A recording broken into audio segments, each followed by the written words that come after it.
E aí, vamos direto ao ponto? Bem-vindos a mais uma análise onde a gente pega conceitos super complexos direto da fonte e destrincha tudo para aprender da forma mais eficiente possível. Hoje, o foco da nossa explicação é literalmente um manual tático para dominar nossos instintos biológicos. A gente vai explorar uma perspectiva quase maquiavélica sobre como hackear o sistema de recompensa da nossa própria mente para construir disciplina de ferro. Bora lá?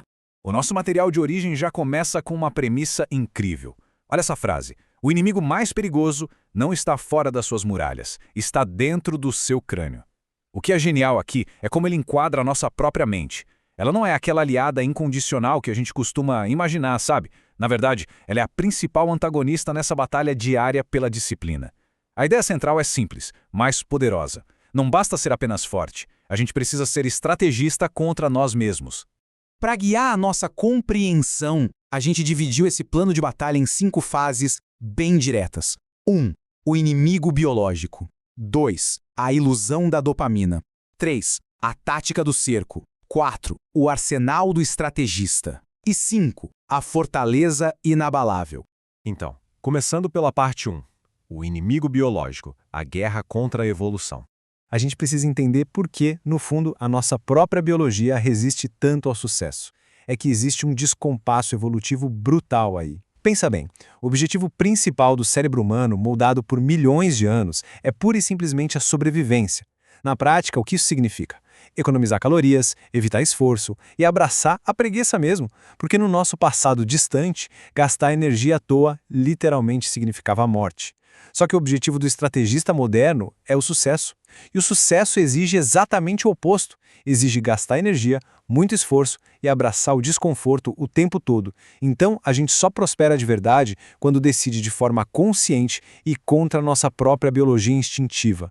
E o ponto crucial de tudo isso é como a gente lida com a nossa energia diária. O material traz uma definição que é um verdadeiro divisor de águas. Imagina a força de vontade como um cofre com uma quantidade bem limitada de moedas de ouro. Esse cofre é reabastecido toda manhã. Mas cada pequena decisão trivial, cada hesitação, tipo aquela briga mental de vou ou não vou checar o celular por 5 minutinhos, tira uma moeda de ouro do cofre. E aí, quando a gente desperdiça essas moedas em batalhas irrelevantes, não sobra absolutamente nada para o que importa. Para o trabalho, para o estudo, para o treino de verdade. E isso nos leva perfeitamente para a nossa próxima fase.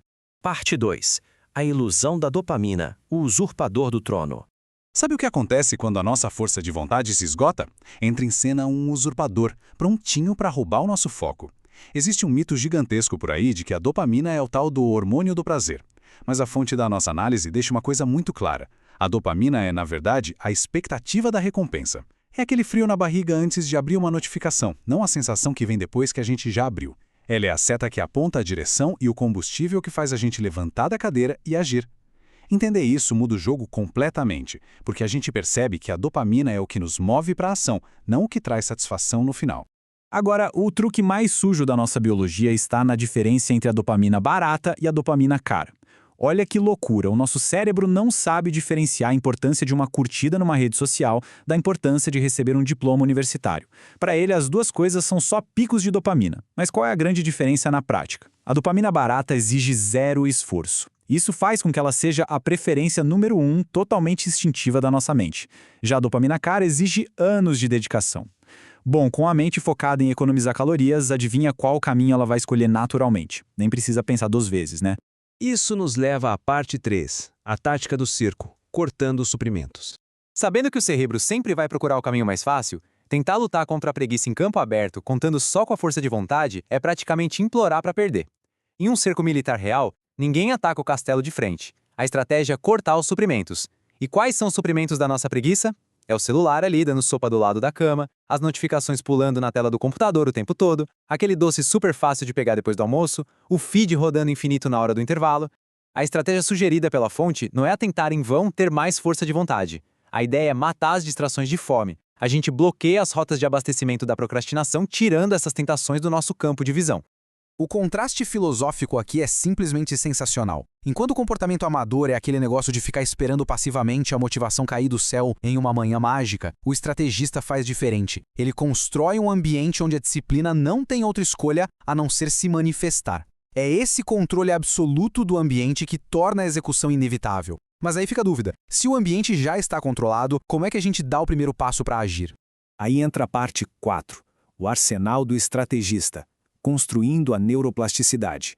Para construir novas trilhas neurais de verdade, o material sugere uma progressão muito inteligente chamada de comece ridículo. A ideia é começar com algo tão absurda e indiscutivelmente fácil, tipo ler por apenas 15 minutos ou fazer só 10 flexões, que o cérebro nem sinta a necessidade de resistir. Quando a gente completa essa tarefinha fácil, garante uma microdose de dopamina. Isso burla o ego e manda um recado claro para a mente. Ei, isso aqui é seguro e vale a pena. E aí, ao longo dos meses, a gente vai aumentando a duração aos poucos, consolidando essa neuroplasticidade sem torrar todas as moedas daquele nosso cofre de ouro matinal. Outra ferramenta super poderosa desse arsenal é a lista da dopamina natural. E não estamos falando só de truques de produtividade aqui não, mas de manipular intencionalmente a própria química do nosso cérebro.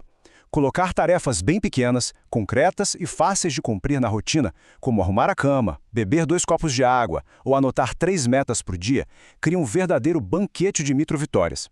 A cada item que a gente risca da lista, a gente alimenta a nossa própria identidade. A gente prova com evidências constantes e inegáveis que somos pessoas que cumprem exatamente o que determinam.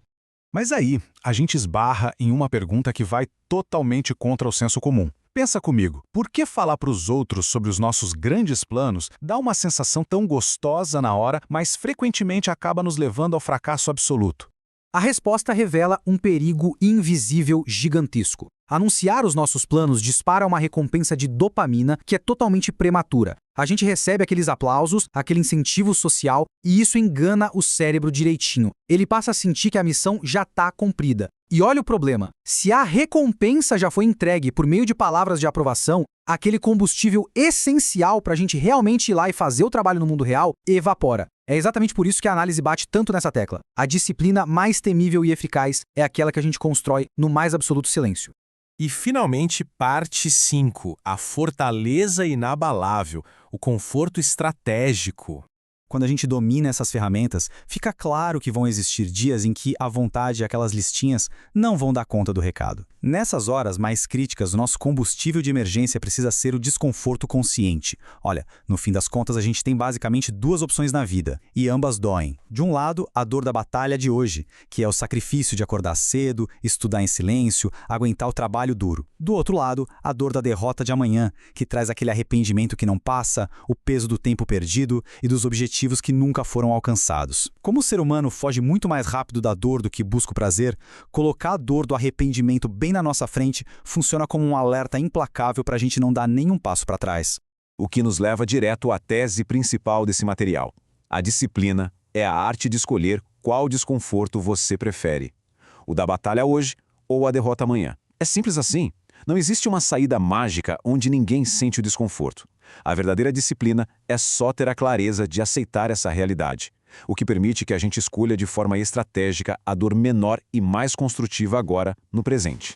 E para fechar a nossa explicação de hoje, fica aquela provocação prática. Qual pequena tarefa, algo até ridículo de tão simples, vai ser conquistada antes do sol se pôr hoje, só para servir como o primeiro tijolinho dessa fortaleza mental gigantesca? Entender a biologia é só o aquecimento. Hackear a própria mente exige dar aquele primeiro passo prático na direção oposta ao nosso instinto. Reflitam sobre isso e até a nossa próxima análise.